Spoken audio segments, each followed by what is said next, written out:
Jagan SRM LADS ఒకటి కొత్తగా కట్టారు. నేను చూడలేదు దాన్ని.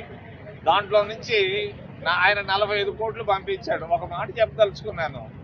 మా మిత్రుడు కుమారుడు ఆయనకు పద్మశ్రీ అవార్డు ఇవ్వాలి.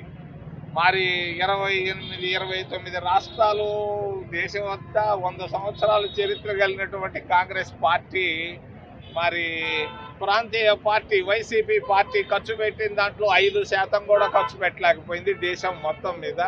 అంత డబ్బు కలెక్ట్ చేసిన దానికి ఆయనకి నేను సంతోషపడతాను లోపల.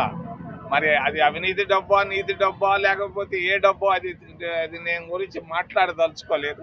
ఆయన ఖచ్చితంగా జగన్మోహన్ రెడ్డి ఎక్కడున్నాడో ఆయన గురించి నేను వ్యక్తిగత విమర్శలు చేయను. నాకు అట్లా ఇష్టం కూడా లేదు. ఆయనకు పద్మశ్రీ అవార్డు ఇస్తే బాగుంటుంది ఈ డబ్బులు కలెక్షన్ చేసి. నాకు ఇప్పుడే తెలిసిందే, గేట్ లో తెలిసిందే. పోలీసు దొంగలు చేయాల్సిన పనిని పోలీసులు చేయడం కూడా తప్పు. ఈ చర్యను నేను ఖండిస్తున్నాను. పేరు చెప్తే ఊరేసుకొని చేస్తారు వాళ్ళు. నాకు తెలుసు పేర్లు కూడా, నేను చెప్పదలుచుకోలేదు. భవిష్యత్తులో జరగకూడదని నేను హెచ్చరిక చేస్తున్నాను. పోలీసులు ఒక ప్రత్యేకమైన గౌరవం ఉంది, ఆ గౌరవాన్ని పోగొట్టుకోకూడదు. మరి రాష్ట్ర పరిస్థితిలో ముఖ్యంగా చాలా ఇద్దరు డబ్బులు పంచుకున్నారు. పంచజ్యోతి రామకృష్ణారావు గారు చేరు దండాలు పంచాడు, అంతేగాని మేమేం చేయలేకపోయినాం. డబ్బులు బాగా పంచుకున్నారు దర్జాగా. ఏది ఎట్లాగైనా కూడా ప్రజలు చాలా విజ్ఞతతో తీసుకున్నారు, కానీ వేసింది ఒక్కొక్క దగ్గర. మరి ఖచ్చితంగా జగన్ వ్యతిరేక పవనాలు కనిపిస్తున్నాయి ఆంధ్రప్రదేశ్ రాష్ట్రంలో. ఇక్కడ అక్కడ కొంచెం మార్పులు ఉండొచ్చు, కానీ జగన్ వ్యతిరేక పవనాలు కనిపిస్తున్నాయి. రేపు రాబోయేటువంటి అసెంబ్లీ ఎన్నికల్లో మరి మార్పు కనిపిస్తూ ఉంది స్పష్టంగా. కేంద్రంలో అయితే చాలా స్పష్టంగా కనిపిస్తూ ఉంది. మోడీ వ్యతిరేక ప్రభుత్వం ఖచ్చితంగా కేంద్రంలో రాబోతా ఉంది.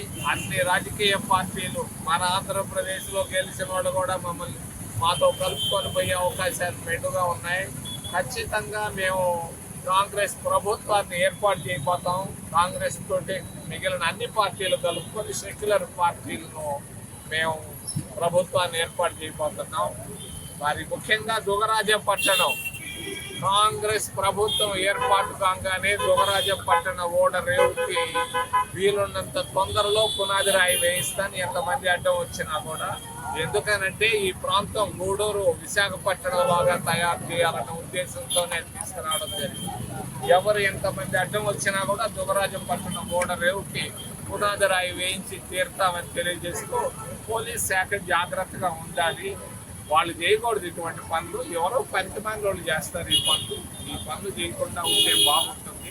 అవినీతి ప్రభుత్వాలు పోవాలి, మంచి ప్రభుత్వాలు రావాలని కోరుకుంటూ పోలీస్ అధికారి, అంతకంటే నేనేం చెప్పను. పేరు చెప్తే పోలీస్ అధికారి అంతవరకే చెప్తాను. ఎందుకనంటే కొన్ని రాజకీయాల్లో కొంచెం చూడనట్టు కూడా పోవాలి. గూడూరులో 45 కోట్లు వైసీపీ పార్టీ పంచింది, మండల కేంద్రాల్లో కానీ అందరిలో కానీ. మరిన్ని వీడియోస్ కోసం ఛానల్ ని సబ్స్క్రైబ్ చేయండి. లేటెస్ట్ అప్డేట్స్ కోసం వాట్సాప్ ఛానల్ ని ఫాలో చేయండి. అండ్ లింక్ డిస్క్రిప్షన్ లో ఉంది.